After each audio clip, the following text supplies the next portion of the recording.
दिल्ली विधानसभा चुनाव से पहले के कथित शराब घोटाले से जुड़े मामले में पूर्व मुख्यमंत्री अरविंद केजरीवाल को अब बड़ा झटका लगा है। दिल्ली के उपराज्यपाल वीके सक्सेना ने प्रवर्तन निदेशालय यानी कि ईडी को इस मामले में केस चलाने की मंजूरी दे दी है।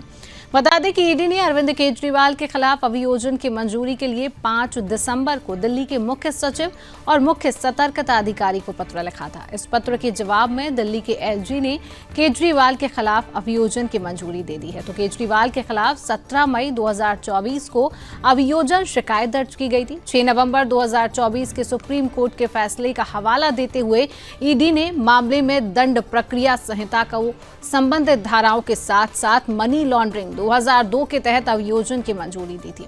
निदेशालय ने शिकायत करने का समर्थन करने वाले सभी दस्तावेजों और डिजिटल साक्ष्यों वाली एक हार्ड डिस्क भी दी। सुप्रीम कोर्ट ने कहा था कि पीएमएलए के वो केस जो किसी सरकारी पद पर आसीन लोगों के खिलाफ दर्ज हैं, उसमें ट्रायल के लिए एलजी की अनुमति जरूरी होगी, जिसको लेकर अब ईडी ने दिल्ली के चीफ सेक्रेटरी को परमिशन के लिए लेटर लिखा था। अब एलजी ने जांच पर मोहर लगा दी है। अरविंद केजरीवाल ने हाईकोर्ट में चार्जशीट को रद्द करने की भी अपील की हुई है, जिसमें हाईकोर्ट ने ईडी को नोटिस जारी किया हुआ है। तो आपने अब ये खबर जानी, इसका पक्ष क्या कहता है, आप अब वो भी जानिए। खबर आपने समझ ली, इसका पक्ष क्या कहता है वो शिवम आपको बताएगा, लेकिन पहले इस बार विपक्ष जान लीजिए क्या है। इस पूरे मामले पर आम आदमी पार्टी ने भी अपनी सफाई देनी शुरू कर दी है। आम आदमी पार्टी की प्रवक्ता प्रियंका कक्कड़ ने इस पर कहा है कि एलजी सक्सेना ने ईडी को अरविंद केजरीवाल के खिलाफ मुकदमा चलाने की कोई मंजूरी नहीं दी है। ये झूठी खबरें हैं। अगर ईडी को मंजूरी मिली है तो उसकी कॉपी दिखाई जाए। मनीष सिसोदिया ने इस पर क्या प्रतिक्रिया दी? उन्होंने कहा कि अगर एलजी ने अरविंद केजरीवाल के खिलाफ मुकदमा चलाने की मंजूरी दी है तो ईडी उस मंजूरी की कॉपी क्यों नहीं दिखा रही? ये साफ है कि यह खबर झूठ है और गुमराह करने वाली है। उन्होंने कहा कि बाबा साहब आम्बेडकर के अपमान के मुद्दे से ध्यान भटकाने के लिए जुमलेबाजी बंद करो और दिखाओ कहां है ईडी को मुकदमा चलाने के लिए दी गई मंजूरी की कॉपी। आम आदमी पार्टी के सांसद संजय सिंह ने भी इस पर प्रतिक्रिया दी। कहा कि यह फर्जी खबर है, सुबह से ही चल रही है, मुझे नहीं पता कि इसकी जानकारी का सोर्स क्या है।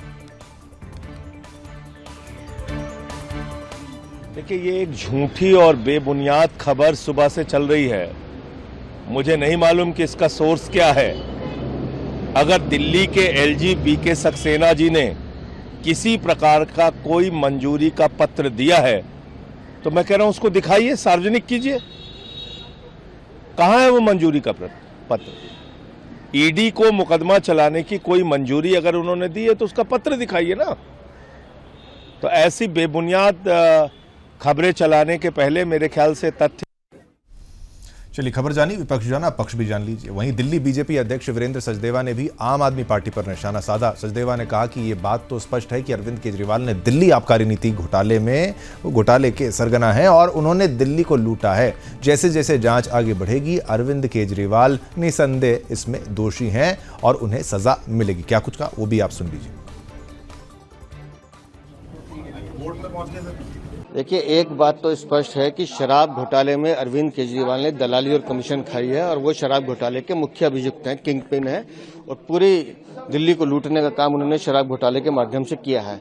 तो ये तो हम पहले दिन से कह रहे हैं कि जमानत पे छूटना, अपराध मुक्त होना नहीं होता। और जैसे जैसे इस जांच का दायरा आगे बढ़ेगा अरविंद केजरीवाल निस्संदेह इसमें अपराधी हैं और उनको सजा मिलेगी।